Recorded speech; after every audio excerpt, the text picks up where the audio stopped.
श्री महागणाधिपतये नमः। श्री सरस्वत्यै नमः। श्री सद्गुरु चरण कमलेभ्यो नमः। श्री युगल चरण कमलेभ्यो नमः। मातृपितृचरण कमलेभ्यो नमः। सांब सदाशिव चरण कमलेभ्यो नमः। ओम हम हनुमते नमः।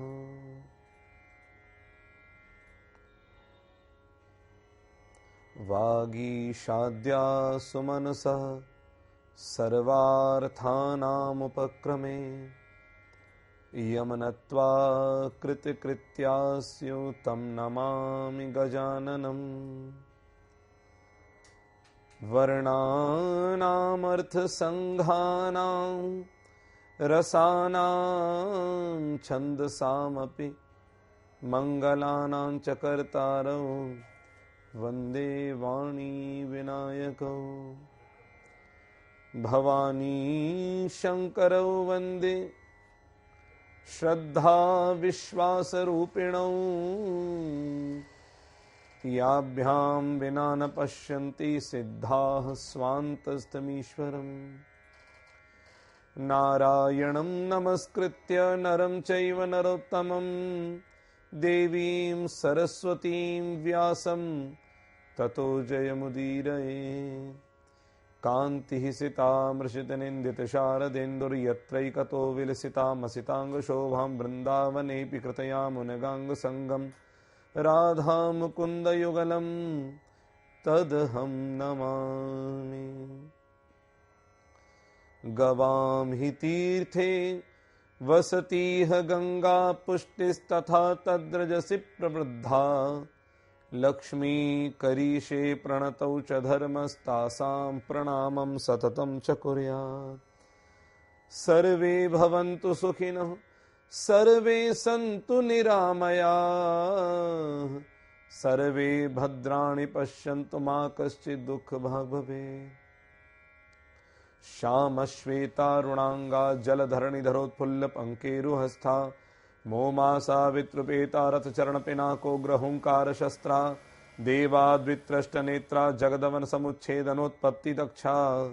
प्रीता वह पान्तु नित्यं हरिहरविधयस्तार्क्ष्यगोपत्रहंसा। अतुलितबलधामं हेमशैलाभदेहं दनुजवन् कृशानं ज्ञानिनामग्रगण्यं सकलगुणनिधानं। वानरानामधीशं रघुपतिप्रियभक्तं वातजातं नमामि। दक्षिणे लक्ष्मणो यस्य वामे च जनकात्मजा। पुरतो मारुतिर्यस्य तं वन्दे रघुनन्दनं।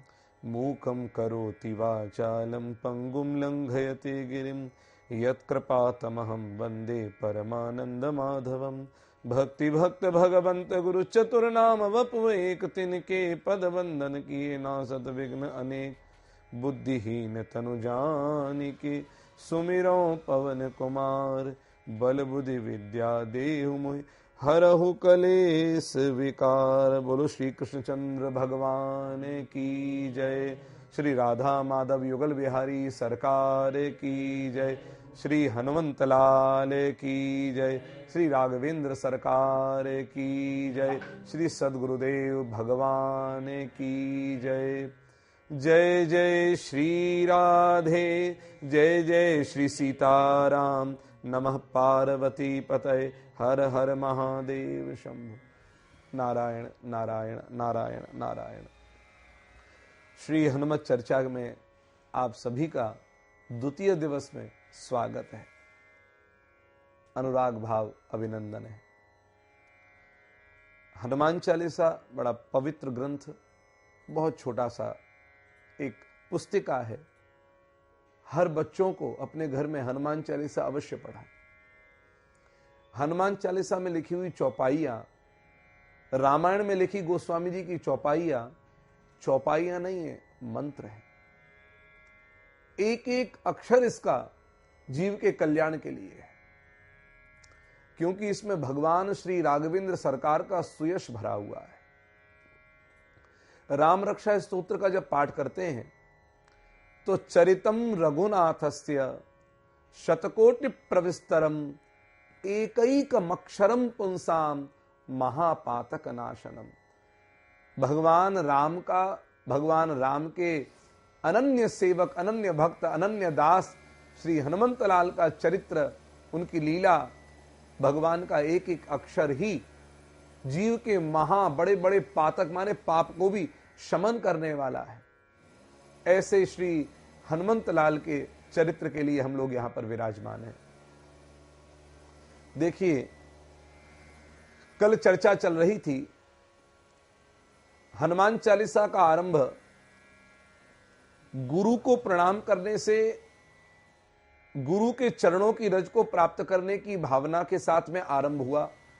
विश्राम भी गुरु को ही प्रणाम करके किया गया। श्री गुरु चरण सरोज रज निज मन मुकुर सुधार। बाहर की आंखों में अगर मोतियाबिंद हो जाए तो व्यक्ति उसका भी इलाज कराता है, क्योंकि उसे जगत को देखना है, वो संसार देखना चाहता है। बाहर की दृश्य को देखने के लिए बाहर की आंखें सही होनी जरूरी है, जगत को देखने के लिए बाहरी आंखों का सही होना जरूरी है। तो जगन्नाथ का दर्शन करने के लिए भीतर की ज्ञान वैराग्य के नेत्रों का भी सही होना जरूरी है। समस्या यही है कि हमारे ज्ञान और वैराग्य के नेत्र में दोष आ गया है। कल चर्चा चल रही थी कि ज्ञान के नेत्र में द्वेष का मोतियाबिंद है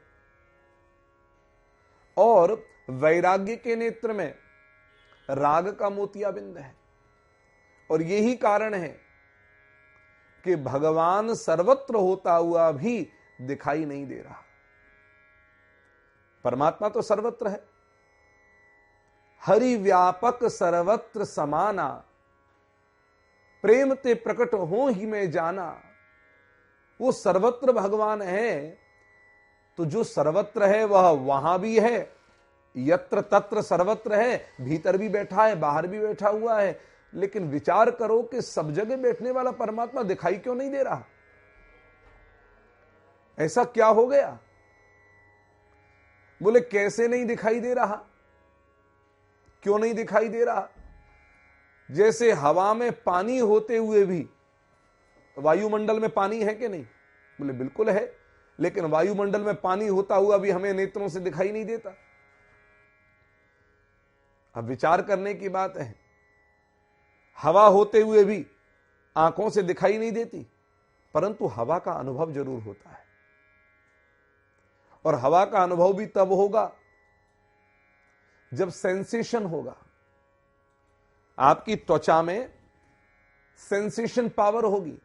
अगर कोमा में चले गए हैं तो फिर तो किसी का भी अनुभव ना होगा, होते हुए भी वस्तु ना दिखाई देगी। किसी महापुरुष ने कहा, नियरे होए सूझत नहीं, पास में है फिर भी नहीं दिख रहा।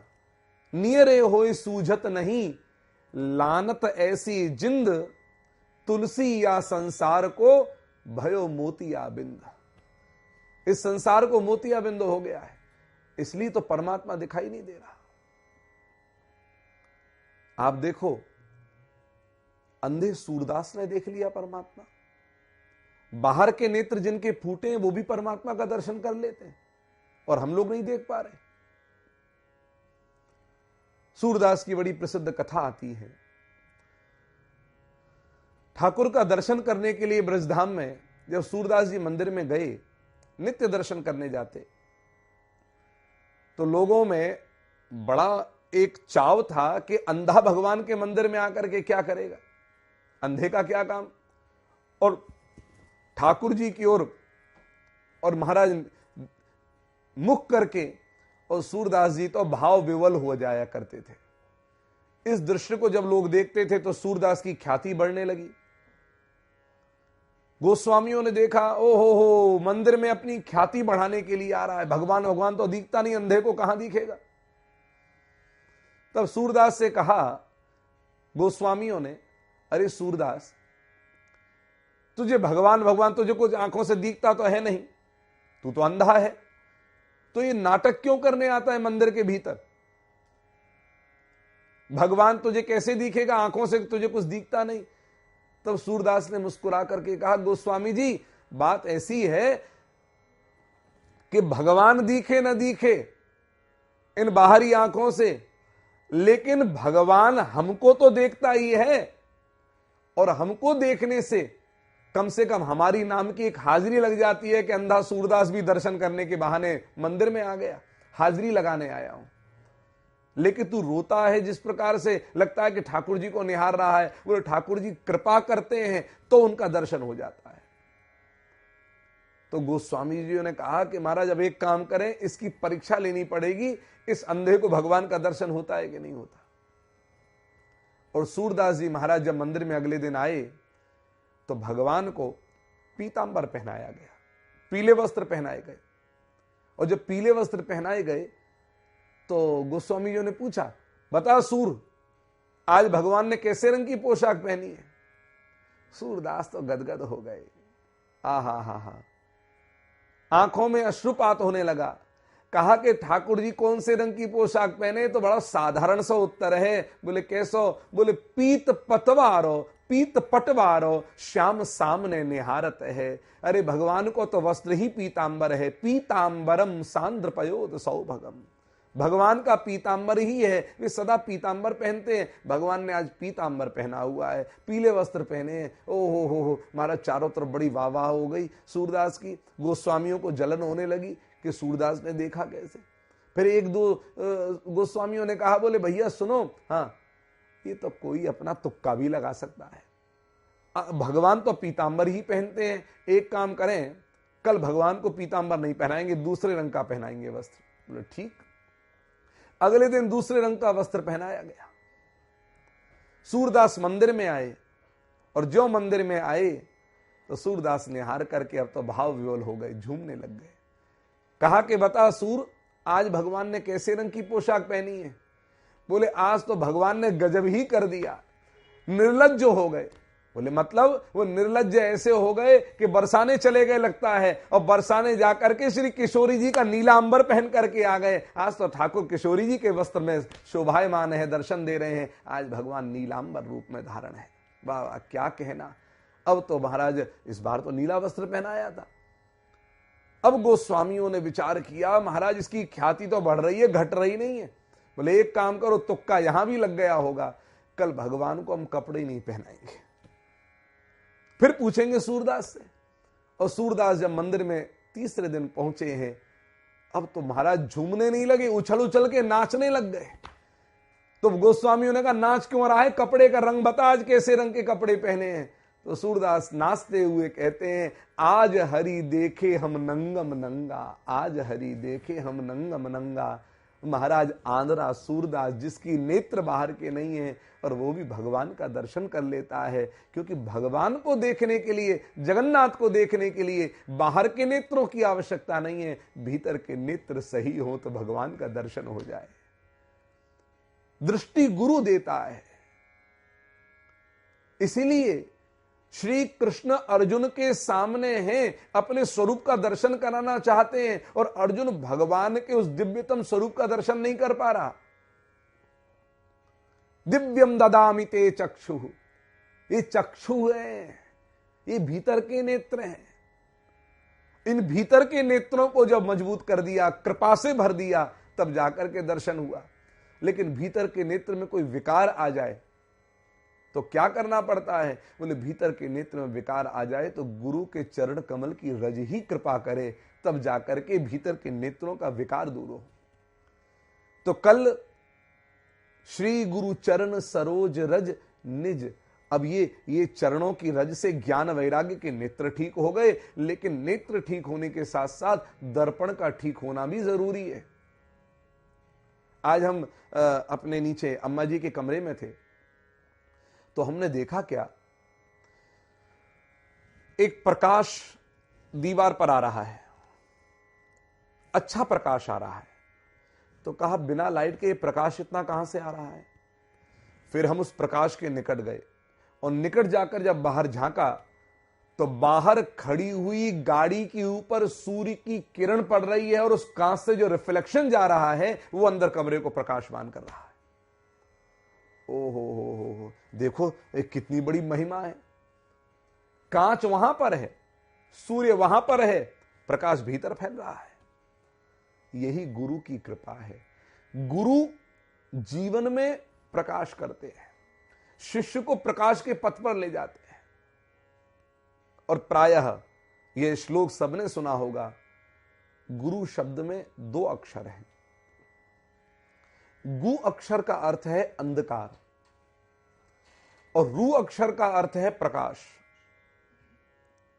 अंधकार से जो प्रकाश की ओर ले जाता है वह गुरु है। गु शब्दस्त्वंधकाराश्च रू शब्दस्त्वन्निरोधक अंधकार निरोधित्वा गुरुरित्य विधीयते। उनको गुरु कहते हैं। जीवन में गुरु कैसे होने चाहिए, कैसे जीवन में गुरु की आवश्यकता है। मैं प्रायः भागवत के बीच में तो 3 तरह के गुरु बताता हूं। एक लक्कड़ गुरु, एक पत्थर गुरु, एक फक्कड़ गुरु। 3 प्रकार के गुरु की चर्चा हमारे पूज्य श्री दादा गुरु जी किया करते थे। लक्कड़ गुरु, पत्थर गुरु और फक्कड़ गुरु। अब लक्कड़ गुरु क्या है और पत्थर गुरु क्या है और फक्कड़ गुरु क्या है, जरा उसके बारे में भी चर्चा सुन लें। क्योंकि अनेक ऐसे लोग हैं जिनके जीवन में तथाकथित गुरुओं की प्राप्ति हुई है, लेकिन उनके गुरु का भी पतन हुआ और चेले का तो हुआ ही हुआ। कबीरदास ने भी अपने पदों में इस प्रकार की बात का जिक्र किया है। कबीरदास का एक भजन है, उड़ जाएगा हंस अकेला जग दर्शन का है मेला। उस पद को थोड़ा सा आपको सुना देता हूं। यहां पर तान तबीला तो कुछ नहीं, लेकिन फिर भी जो भाव उमड़ रहा है उसको उसी राग में सुनाते हैं। उड़ जाएगा हंस अकेला, उड़ जाएगा हंस अकेला जग दर्शन का मेला, जग दर्शन का मेला, जग दर्शन का मेला, जग दर्शन का मेला। उड़ जाएगा हंस अकेला। अंतिम अंतरे में दास कबीरा हर के गुण गाए, दास कबीरा हर के गुण गाए, वाहर को पालन पाए, वाहर को पालन पाए।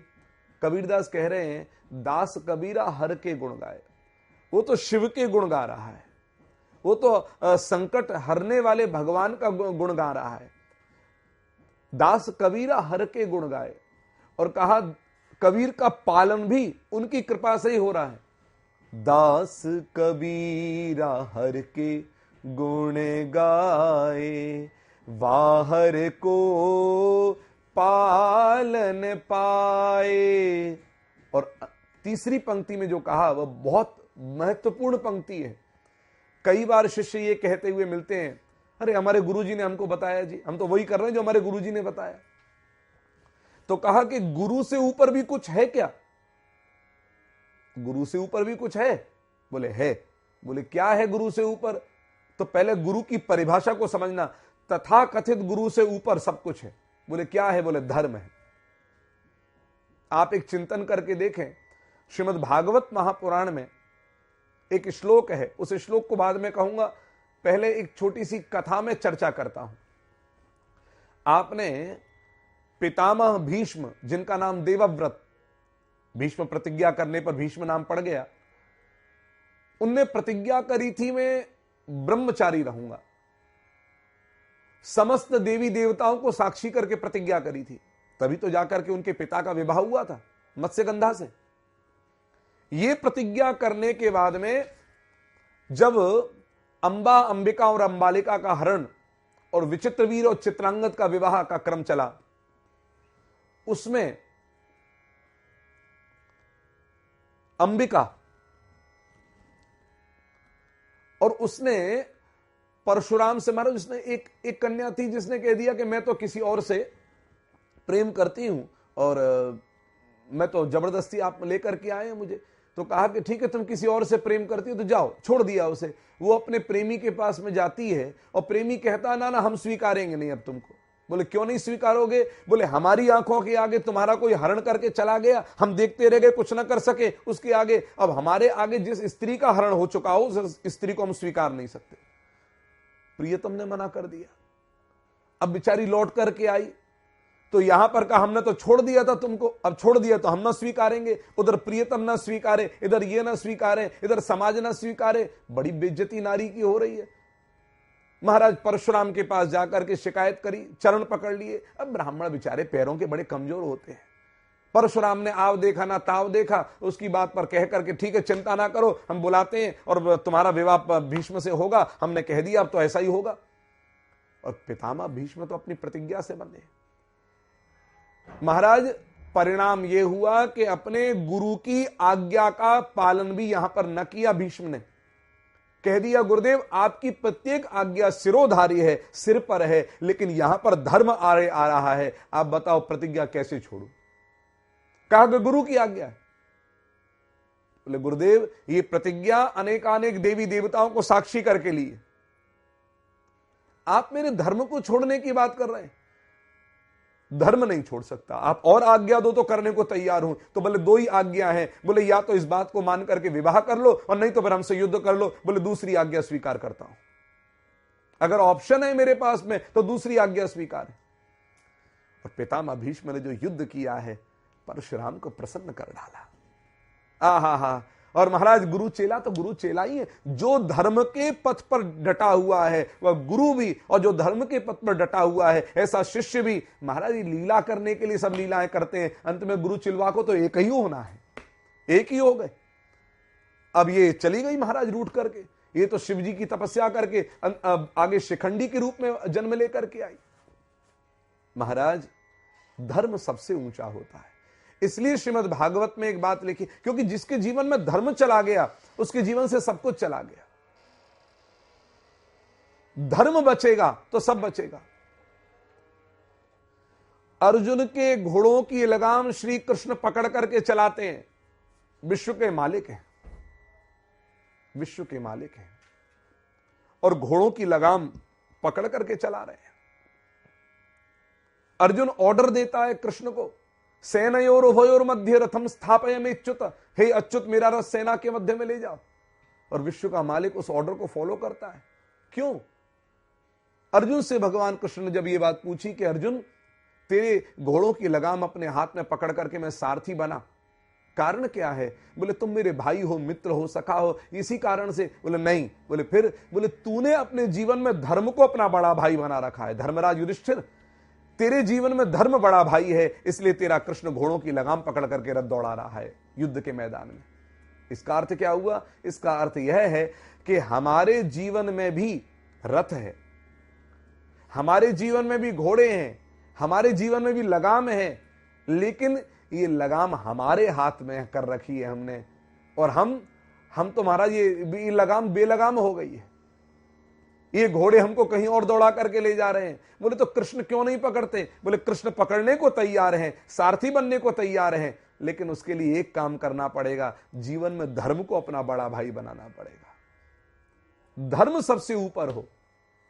और धर्म मैंने कल भी कहा, आज भी कहता हूं, वेद से अनुप्राणित जो होगा वही धर्म है। वेद शास्त्र से बड़ा कोई नहीं। वेद प्रणहितो धर्म। इसलिए श्रीमद् भागवत महापुराण में ऋषभदेव भगवान जब अपने बच्चों को उपदेश करते हैं तो वहां पर कहा है, बोले गुरुर्न सस्यात् स्वजनो न सस्यात् पिता न सस्यात् जननी न सास्यात्। यहां पर गुरु गुरु नहीं है। गुरु न सस्यात्, वो अपना जिसको हम कहते हैं ये मेरा अपना भाई है, ये मेरा अपना बाप है, ये मेरा अपना, ये अपने नहीं है। कोई मित्र है, कोई अपना नहीं है। पिता भी अपना नहीं, मां भी अपना नहीं। कौन अपनी नहीं? बोले जो यम की पाश को काट करके और वैकुंठ का रास्ता प्रशस्त ना करे, अर्थात कल्याण के मार्ग पर, धर्म के मार्ग पर जो ना चलावे, वो गुरु गुरु नहीं है, पिता पिता नहीं है, मां मां नहीं है, अपना बंधु बंधु भाई नहीं है, अपना स्वजन स्वजन नहीं है। इसलिए गुरु जीवन में कैसा हो? बोले जो शास्त्रों का जानकार हो, उसका जीवन शास्त्रों के वेग से सजा हुआ हो, श्रृंगारित हो। वो शास्त्रों की जो बात बोल रहा है उसका आचरण कर रहा हो, अनुभव गम्य हो। एक होता है पढ़ा हुआ, एक होता है गढ़ा हुआ। पढ़ा हुआ और गढ़ा हुआ अगर कोई गुरु है फिर तो कहना ही क्या। और गढ़ा हुआ नहीं मिले, अगर पढ़ा हुआ भी मजबूत मिल रहा है लेकिन धर्म के विपरीत उसके आचरण नहीं है, तो वो गुरु, ऐसा गुरु जीवन में हो। नारायण,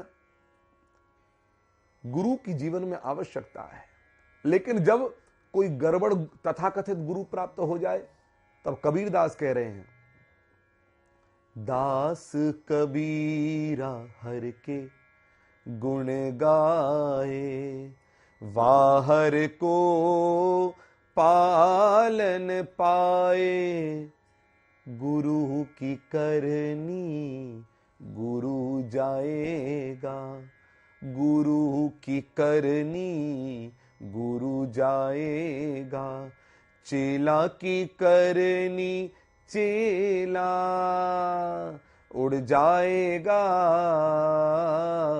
हंस अकेला उड़ जाएगा,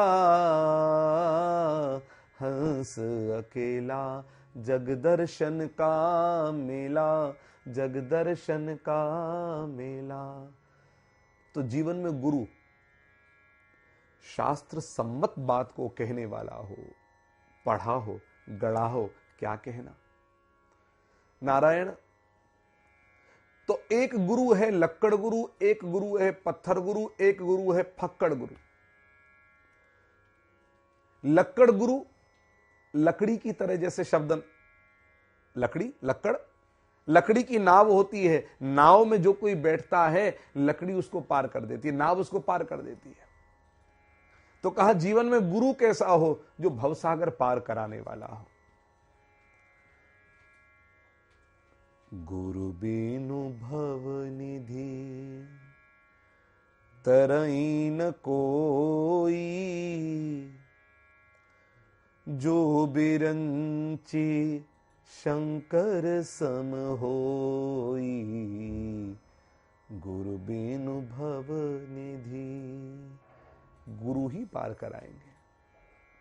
तो महाराज लक्कड़ गुरु ऐसे हैं, नौका की तरह हैं, जो बैठा है, जो उनकी शरण ग्रहण करता है उसको पार करा देते हैं।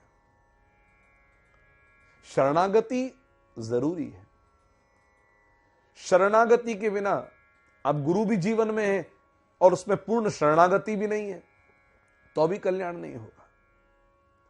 नहीं तो गुरु तो अनेक थे, शिष्य तो अनेक होते हैं, लेकिन किसी गुरु का, किसी शिष्य का कल्याण बहुत अच्छा होता है और किसी का नहीं, किसी का दूसरी प्रकार से कल्याण हो। शिष्य की शरणागति भी परम आवश्यकता। जैसे कि भोजन तो बहुत बढ़िया हो, भोजन को देखने से भूख नहीं मिटेगी, मिट जाएगी। आज रात को बढ़िया थाली लगा के सजा के रख दीजा, कहो कि देखते रहो, भूख थोड़ी मिटेगी। भोजन को देखने से भूख नहीं मिटेगी, वो पेट में पहुंचेगा तब जाकर भूख मिटेगी। ऐसे ही जीवन में केवल गुरु होने से कल्याण नहीं होगा, गुरु के प्रति समर्पण होगा तब जाकर के कल्याण होगा। समर्पण भी पक्का, कच्चा समर्पण नहीं। अच्छा जी, कच्चा और पक्का समर्पण क्या है, जरा ये भी बताओ। बोले पक्का समर्पण होता है तो समर्पित होने के बाद में फिर कुछ चिंता या चिंतन, फिक्र बिल्कुल नहीं रह जाती। अगर चिंता है और चिंतन है, अरे क्या कैसे होगा, अरे कैसे होगा, तो अभी पक्की शरणागति तुमने ग्रहण नहीं करी। अरे बताओ बताओ, रास्ता बताओ। शरण ली है रामलाल की, रास्ता पूछ रहे मोहन से।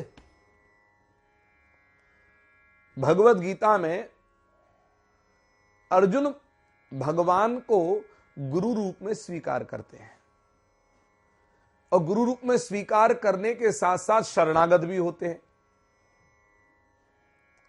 अर्जुन प्रश्न कर रहे हैं, हे कृष्ण, पृच्छामि त्वाम धर्म सम्मूढ़ चेता, यच्छ्रेयस्यान निश्चितम ब्रूहि तन्मे, शिष्यस्ते हम शादिमाम त्वाम प्रपन्नम प्रपन्नम शरणागतम। मैं आपकी शरण हूं। इस समय समझ नहीं पा रहा हूं कि धनुष उठा करके, गांडीव उठा करके, बाण चढ़ा करके युद्ध करना मेरा धर्म है कि अपने अपने स्वजनों पर बाण न चलाना मेरा धर्म है। मैं इस समय समझ नहीं पा रहा हूं मुझे क्या करना चाहिए, इसलिए आप मुझे बताइए। शिष्यस्ते हम, मैं आपका शिष्य हो गया हूं। और शिष्य के साथ में फिर अगली पंक्ति कह दी, प्रपन्नम शरणागतम, मैं आपकी शरण हूं। इतना कहने के बाद तो कृष्ण ने उत्तर जरूर दिया है, लेकिन अगर अर्जुन शरणागत हो चुका है तो श्रीमद् भगवत गीता के अंतिम में भगवान को, अर्जुन को यह नहीं कहना पड़ता कि सर्वधर्मान परित्यज्य मामेकम शरणम व्रज। हे अर्जुन, अब सब कुछ छोड़कर मेरी शरण में आ जा। अगर अर्जुन शरणागत हो चुका था तो भगवान को यह क्यों कहना पड़ रहा है? इसका अर्थ यह है कि अर्जुन शरणागत तो हुआ, लेकिन कच्ची शरणागति ग्रहण की है, पक्की नहीं करी। तो कहा फिर कच्ची शरणागति ग्रहण करने का मतलब क्या रहा? बोले भैया, नकली करोगे तो असली अपने आप करने लग जाओगे। शुरुआत तो करो, आरंभ तो करो, नकली से ही करो। अच्छी चीज की नकल करके अगर शुरुआत भी तुमने करी है तो वह अच्छी चीज एक दिन असल भी बन जाएगी। जैसा हम दृश्य देखेंगे वैसा ही हमारे चित्त की वृत्ति होगी, जैसा हम कान से सुनेंगे वैसा ही हमारे भाव बनेंगे, वैसे ही हमारे विचार आएंगे। अगर चोरी चोरी चोरी के बारे में हम सुनते रहेंगे, धन धन के बारे में सुनते रहेंगे, तो धन की प्रधानता हो जाएगी, और एक दिन ऐसा आएगा कि महाराज धन कमाने के लिए हम चोरी तक कर बैठेंगे। लेकिन वही चिंतन भगवत चिंतन हो जाएगा तो नकली करते करते एक दिन आप असली भजनानंदी बन जाओगे। आरंभ करो, कैसे होगा क्या होगा यह सोचना हमारा काम नहीं है। शरणागत होने के बाद में कैसे होगा क्या होगा वो तो ठाकुर जाने, वो तो गुरु जाने। हम आपकी शरण हो चुके हैं। नारायण, अपने आप को गुरु के हाथ की कठपुतली बना दो। लक्कड़ गुरु जो डूबने नहीं देगा, पार करेगा। दूसरा गुरु, अच्छा लक्कड़ गुरु पार तो कर देता है, लेकिन एक और अद्भुत बात है, नाव, उसमें बैठने वालों को तो नाव पार कर देती है, लेकिन एक विलक्षण बात यह है कि नाव कभी स्वयं पार नहीं होती। बड़े बड़े जहाज होते हैं लकड़ी के, उसमें जितने यात्री बैठते हैं सब पार हो जाते हैं, लेकिन नाव हमेशा किनारे पर रहती है, नाव पार नहीं होती। अच्छा जी, क्यों नहीं होती नाव पार? उसका कारण क्या है? बोले भगवान के जो भक्त होते हैं उनमें कुछ ऐसे भक्त भी होते हैं जो सबको मुक्ति देने के लिए तैयार है कि इनको भी मुक्ति दे दो, इनको भी मुक्ति दे दो, इनको भी मुक्ति दे दो। लेकिन जब भगवान स्वयं कहे कि तुम मुक्ति चाहते हो, तो कहा प्रभु हमको मुक्ति से मुक्त रखो, हमें मुक्ति नहीं चाहिए। बोले क्यों नहीं चाहिए? बोले हम मुक्ति के उपासक नहीं है। मुक्ति के उपासकों को मुक्ति तो सहजता से मिल जाती है, लेकिन मुक्ति से भी कोई बड़ी चीज है तो वह है, बोले क्या? बोले श्री राधा माधव युगल बिहारी सरकार के चरणों की अविचल भक्ति मुक्ति से भी बड़ी चीज है। इसलिए जो परम विवेकी जो भगवान के उपासक होते हैं वे मुक्ति भी नहीं चाहते। हे जी सगुण उपासक मोक्ष न लहही, सगुण उपासक मोक्ष न लहही तिन कह राम, भगति निज दहही तिन कह राम, भगति निज दहही। जो भगवान के प्रबल उपासक है, विवेकवान है, जो उच्च कोटि के भक्त हैं, वो मुक्ति नहीं चाहते, वे तो भगवान की भक्ति प्राप्त कर लेते हैं। इसलिए ब्रज में भक्तों की बहुत बड़ी महिमा गाई गई है कि ब्रज में अगर मुक्ति भी आती है तो महाराज वो मुक्त करने नहीं आती दूसरों को, बल्कि स्वयं मुक्त होने आती है। गोपांगनाएं कृष्ण का कीर्तन कर रही हैं और मुक्ति दरवाजे पर, चारों प्रकार की मुक्ति दरवाजे पर आकर खड़ी होती है। मुक्तिर्द्वारि चतुर्विधापि किमियम दास्याय लोलायते। दासी बनने को तैयार हैं भक्तों के चरणों की। श्रीमद् भागवत महापुराण में भी भक्ति को भगवान ने जो धरती पर भेजा है तो मुक्ति को दासी बनाकर भेजा है। देखो, भक्ति की दासी। इसलिए कहा कि मुक्ति जब दूसरों को मुक्त करती है तो भगवान से पूछती है कि मैं कैसे मुक्त होंगी। तो भगवान कहते हैं, मुक्ति कहे गोपाल सो मेरी मुक्ति बताए। बोले ब्रज में चली जा। बोले होगा क्या? बोले ब्रज रज उड़ी जब मस्तक लगे तो मुक्ति मुक्त है जाए।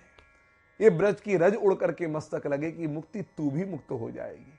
काम करने वाला जब 24 घंटा काम करता तो वो भी कहता हमें भी किस दिन छुट्टी मिलेगी साहब, ये तो बता दो। तो मुक्ति मुक्त करते करते ये सोचने लग जाती कभी हमें तो मिल जाए छुट्टी, हमें तो मुक्ति मिले, कभी तो मिले। तो ब्रज की रज की महिमा, और ब्रज की रज की महिमा भी केवल भक्ति के कारण, भक्तों के कारण। तो सगुण उपासक वो लक्कड़ गुरु की तरह हैं, वो दूसरों को मोक्ष दे देते हैं लेकिन खुद मुक्ति नहीं चाहते। दूसरे पत्थर गुरु, एक लक्कड़ गुरु एक पत्थर गुरु। पत्थर गुरु वही जो कबीरदास ने वर्णन किया था, गुरु की करनी गुरु जाएगा, चेला की करनी चेला। ऐसे गुरु के आश्रय में जाओगे तो पत्थर से बंधी हुई लकड़ी भी पानी में डूब जाती है। तो ऐसे गुरु की शरण जाओगे तो यही स्थिति होगी कि हम तो डूबेंगे सनम, तुमको भी ले डूबेंगे। ऐसे गुरु से बचिए महाराज। देखो, भक्ति को देवर्षि नारद की प्राप्ति हुई है यमुना के तट पर वृंदावन में। और भक्ति वृंदावन में आई तो प्रसन्न भी हुई, लेकिन कुछ देर बाद वो भक्ति दुखी हो गई। आई तो प्रसन्न क्यों हो गई?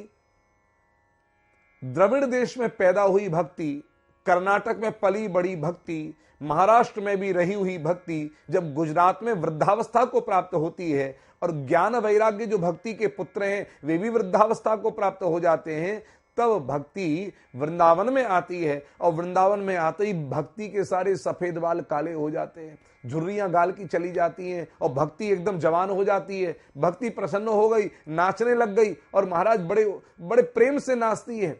धन्यम वृंदावनम तेन भक्तिर नृत्यति यत्र च।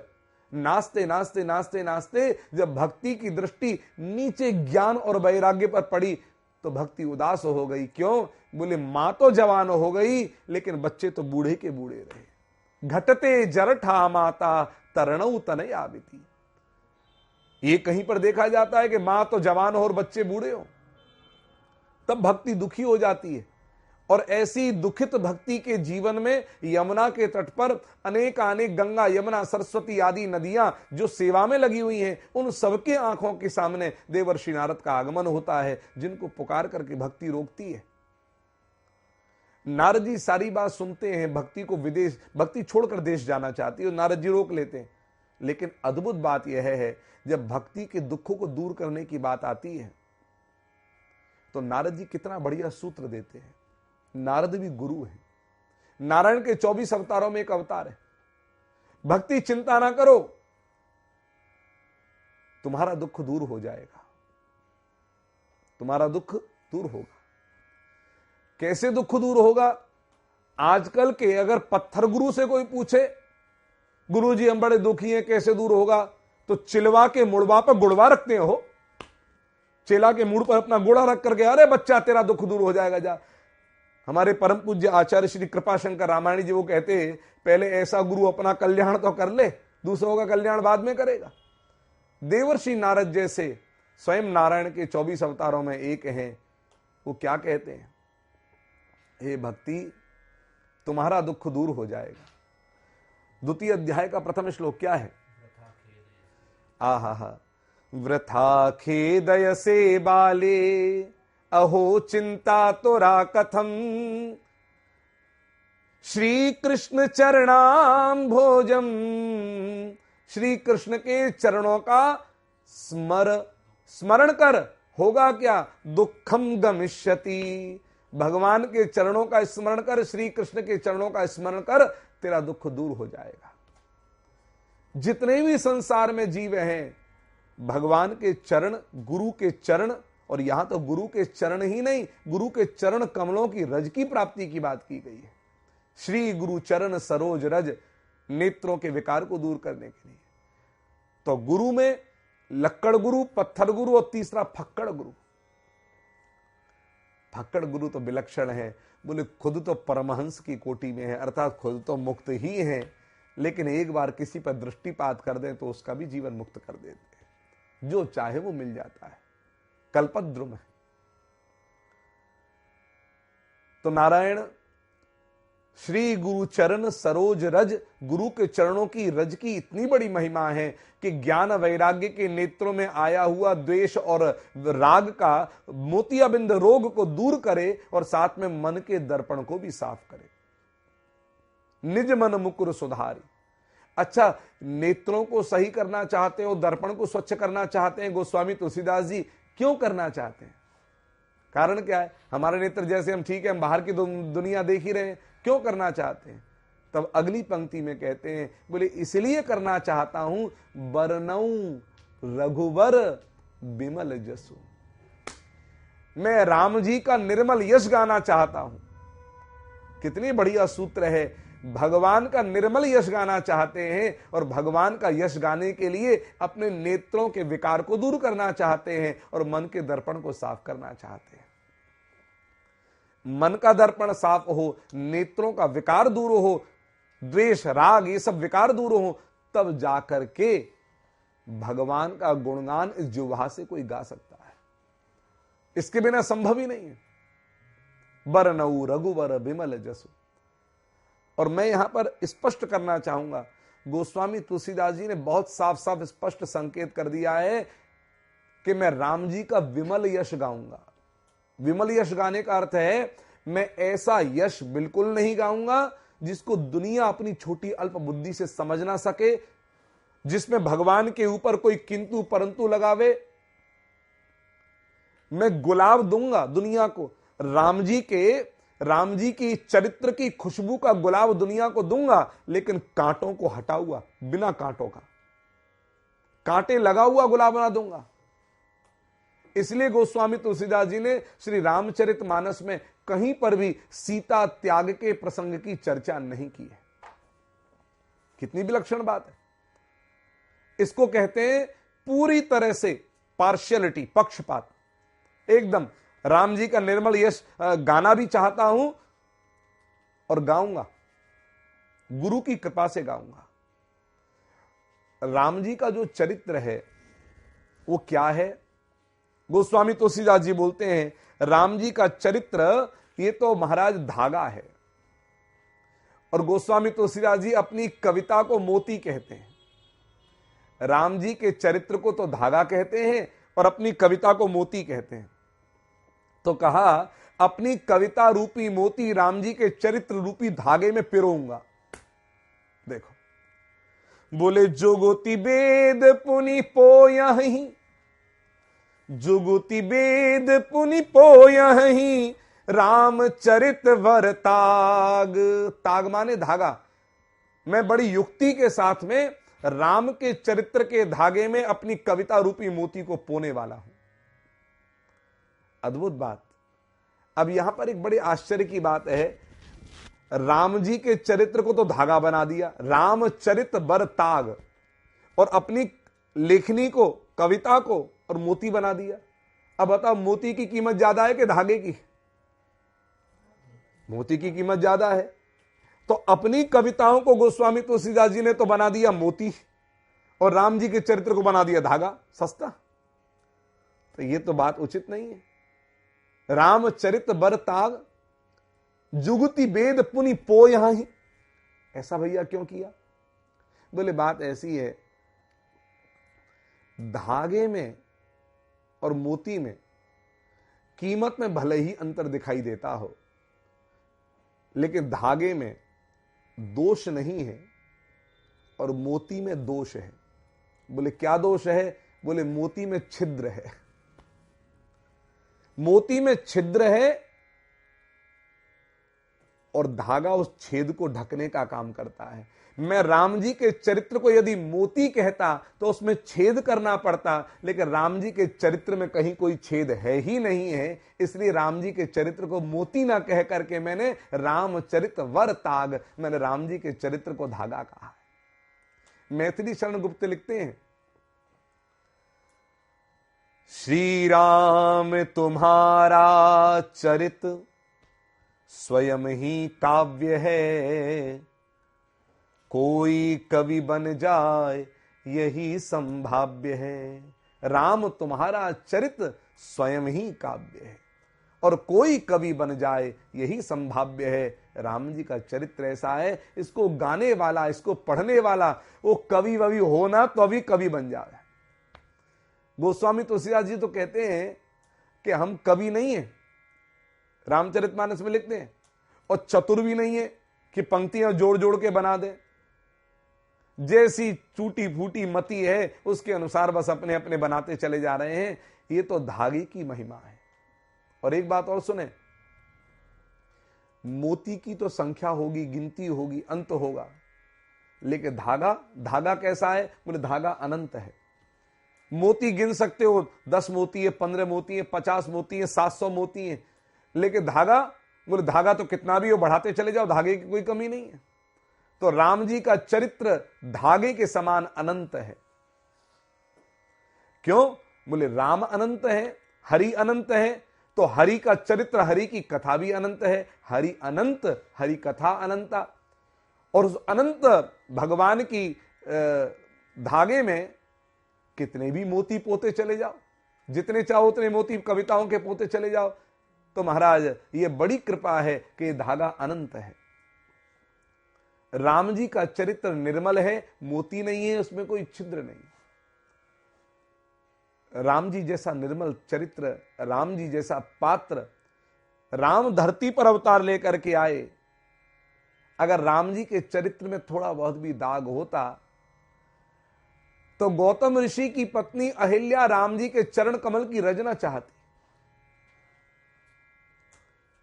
जिस समय पर विश्वामित्र ने कहा राम जी के पूछने पर, तो यही कहा कि चरण कमल रज चाहती, तो राम जी संकोच में आ गए। राम जी ने कहा गुरुदेव हम क्षत्रिय हैं, ये ब्राह्मण की पत्नी है, कैसे हम चरणों की रस दे देंगे और आप अपने चरणों की रस दे दें। तब बहुत बढ़िया बात कहा कि राम बात ऐसी है, अहिल्या तुम्हारे चरणों की रस चाहती है। बोले क्यों चाहती है? बोले इसलिए चाहती है, अहिल्या का जो पतन हुआ था वो रज के कारण हुआ था। अहिल्या का पतन था रज के कारण, रज माने काम के कारण। गौतम ऋषि जब प्रातःकाल स्नान करने के लिए गए, वह प्रातःकाल का समय नहीं था, रात्रि ही थी, लेकिन मुर्गे ने बांग दे दी। सब इंद्र की चाल थी, तो मुर्गे की बांग सुनकर के, आवाज को सुनकर के समझे कि प्रातःकाल, प्रातः बेला हो गई, तब स्नान करने के लिए चले। गौतम ऋषि स्नान करने जाते हैं और इंद्र गौतम ऋषि का वेश बना करके और महाराज अहिल्या के पास। अहिल्या परम सुंदरी। बाद में गौतम ऋषि को जब पता लगा, ओह ना ना ना ना, अभी तो अंधेरा नहीं, ये महाराज अभी तो रात्रि का काल है, ये प्रातः काल नहीं हुआ, लगता है मेरे साथ कोई छल हुआ। और जब वो आए तब इंद्र को देखते ही इंद्र वहां से भागा है। इंद्र को भी शाप दिया और अपनी पत्नी को भी शाप दिया। बोले क्यों? बोले तू पहचान ना पाई, काम की वासना के कारण ही तेरा पतन हो रहा है, शाप देते हैं। पति को ना पहचान पाई, पति का रूप लेकर कोई दूसरा आ गया। तो कहा कि काम के कारण पतन हुआ, चरित्र के कारण पतन हुआ, और जिसका चरित्र के कारण पतन हो गया है उसको कौन ऊंचा उठा सकता है, उसको कौन बचा सकता है? बोले जिसके चरित्र का कभी पतन ना हुआ हो। राम, तुम्हारा चरित्र ऐसा है जिसका कभी पतन नहीं हुआ, हो नहीं सकता। जिसकी पत्नी वन में वाल्मीकि आश्रम में जाती हैं तो चक्रवर्ती राजा के कुमार राम हैं, और जिन चक्रवर्ती राजा के 3 रानियों का तो विशेष रूप से वर्णन आता ही है, 360 और 700 रानियों का भी उल्लेख आता है वाल्मीकि रामायण और गीतावली में दशरथ जी के। तो उनका पुत्र 2 तो विवाह कर ही सकता था, चक्रवर्ती राजा था, लेकिन नहीं। बोले जिसकी दृष्टि अपनी पत्नी के अलावा कभी किसी दूसरी पत्नी पर, स्त्री पर नहीं गई है, ऐसा दिव्य चरित्र वाला राम, जिसका चरित्र कभी गिरा नहीं है, ऐसा ही ऊंचा उठा हुआ चरित्र ही किसी गिरे हुए चरित्र को भी ऊंचा उठा सकता है। तो राम, तुम्हारे चरणों की रज। महाराज, जब राम रावण का युद्ध हो रहा था, बड़ा भयंकर रावण को चिंता लगी है। इतनी चिंता रावण को लगी कि रावण ने कुंभकर्ण को जगाना उस समय उचित समझा। जब कुंभकर्ण को जगाया, उसकी 6 महीने की नींद से पहले ही जगाया, खा करके सो रहा था, खूब मदिरा पिलाई। कुंभकर्ण आया जब, तो वो कहा कि महाराज ने बुलाया है। बीच निद्रा में जगाया, बोले महाराज की आज्ञा है। ऐसी क्या विपत्ति आ गई लंका पर? बोले महाराज ही बताएंगे आपको। रावण के पास जब कुंभकर्ण पहुंचे, प्रणाम किया, भैया मुझे क्यों जगाया? ऐसी क्या विपत्ति आ गई लंका के ऊपर? बोले विपत्ति? विपत्तियों का पहाड़ टूट गया कुंभकर्ण, तू कह रहा विपत्ति? सारी बात बताई, आद्योपंत, सीता हरण से ले, सुपर्णखा की नाक कटने से लेकर, खरदूषण के वध से लेकर, सीता के हरण से लेकर और लंका के विनाश तक की, अब तक की सब कथा सुनाई। तब महाराज कुंभकर्ण ने फटकार लगाई है रावण को। बोले रावण, इतना कुछ विनाश कर डाला तूने, और अब तू सोचता है कि तेरा कल्याण हो जाएगा? जगत जननी का हरण करके रावण तू लेकर के आया, और तू अपना कल्याण चाहे? शठ चाहत कल्याण। अगर तू अपना कल्याण चाहता है तो अभी भी कुछ बिगड़ा नहीं है। बोले राघवेंद्र सरकार जगत के मालिक है राम, उनकी पत्नी का हरण करके लाया, उसको ले जाकर छोड़ा, सम्मान दे करके आ, लौटा करके। रावण ने फटकार लगाई, बोले कुंभकर्ण, तुझे उपदेश देने के लिए जगाया नहीं है। अगर यही तेरे अंदर उपदेश देने की भावना है तो चला जा, जैसे विभीषण यहां से चला गया था। कुंभकर्ण ने क्षमा मांगी, बोले मैं जा सकता नहीं। विभीषण ने जो किया, विपत्ति के समय पर अपने भाई को छोड़ देना, यह धर्म नहीं है। विभीषण ने कहा मैं ये कहा, कुंभकर्ण ने कहा मैं काम नहीं करूंगा। अच्छा रावण, सब चीज छोड़, एक बात बता, तू तो मायावी है, तू सीता के पास में राम का रूप लेकर क्यों नहीं चला गया? तो कहा कुंभकर्ण, तेरा बड़ा भैया हूं, ये काम भी करके देख लिया। बोले ये काम किया तो सीता के साथ संबंध बना लेता, राम बनकर जाता। अरे रे कुंभकर्ण, राम का रूप जैसे ही मैंने लिया, बोले हुआ क्या? बोले जितनी दुनिया की स्त्री हैं वो सब माता के समान मुझे दिखाई देने लग गई। आज महाराज आंखों में आंसू आ गए। जिस राम का नकली रूप लेने पर दृष्टि बदल जाती है, ऐसे राम का चरित्र निर्मल गाना चाहते हैं गोस्वामी तुलसीदास जी। भैरव कवि लिखते हैं, महाराज कुंभकर्ण और रावण के संवाद को लेकर एक काव्य है भैरव कवि का। तुम चिंतित आज दशानन क्यों? तुम चिंतित आज दशानन क्यों? तब रावण कहता है हरली हमने मिथिलेश कुमारी, इसलिए चिंतित हैं, हमने मिथिलेश कुमारी का हरण कर लिया। बोले तुम चिंतित आज दशानन क्यों? हमने हरली मिथिलेश कुमारी। फिर कुंभकर्ण ने का अधिकार किया तुमने उन पर, अधिकार किया तुमने उन पर। बोले लखती ही नहीं वह और हमारी, हमारी ओर देखती तक नहीं है, हम क्या अधिकार उन पर करेंगे? तब कहा, तब राघवहीन बने तुम क्यों? तो राम जी का रूप ही क्यों नहीं ले लिया? तब राघवहीन बने तुम क्यों? इसमें हमको भय भैरव भारी। बोले क्या हुआ? बोले राघव रूप लगा बनने, तब मातु समान दिखे सब नारी। तब सारी नारी माता के समान दिखने लग गई। ऐसे दिव्य राम का निर्मल यश विमल यश में गाना चाहता हूं। बरनऊ रघुबर विमल जसु। तो कहा इसको गाने से लाभ क्या होगा? तुमने गा लिया खूब, लाभ तो बताओ। बिना फायदे के कोई काम नहीं करता दुनिया में। एक आदमी बोल रहा है इतनी कथा क्यों मांसते हो? कथा करने से फायदा क्या? भगवान का नाम क्यों लेते हो? क्या लाभ है इससे? वो आदमी तंबाकू बहुत खाता था, पूरा मुंह सड़ा हुआ उसका, पूरे दांत सड़े हुए। हमने कहा एक बात बता भाई, तू तंबाकू क्यों खाता है? तंबाकू खाने से फायदा क्या? फायदा गिना। सर खुजाने लग गया। वो बोलने लगा भाई बात तो तुम ठीक कहते हो। तो बोले क्यों खाते हो? बोले जब बिना फायदे के, इसमें फायदा वायदा कुछ नहीं है, और फिर भी तुम तंबाकू खाते हो, तो जो नुकसान तुम्हारे को करने वाला है, तो बिना फायदे के नुकसान करने वाले तंबाकू को तुम खा सकते हो, तो भगवान का नाम बिना फायदे के नहीं ले सकते हो? इसमें तुम्हारा क्या बिगड़ जाएगा? नुकसान है नहीं, फायदा ही फायदा है, खूब फायदा है। ये खजाना इकट्ठा हो रहा है, खजाना इकट्ठा हो रहा है। राम नाम का खजाना इकट्ठा हो रहा है, भगवान नाम का खजाना इकट्ठा हो रहा है। देखो कई लोग रुपया डॉलर पौंड खूब कमाते हैं, ये तो दुनिया में यहां पर काम आ रहा है। कई लोगों का ये सब धरा रह जाएगा, लेकिन भगवान नाम के खजाने को इकट्ठा नहीं किया, जो इस देह को छोड़ने के बाद केवल काम आएगा। स्वर्ग में जाओगे तो भगवान नाम की मुद्रा ही एक अकेली मुद्रा है जो काम आएगी।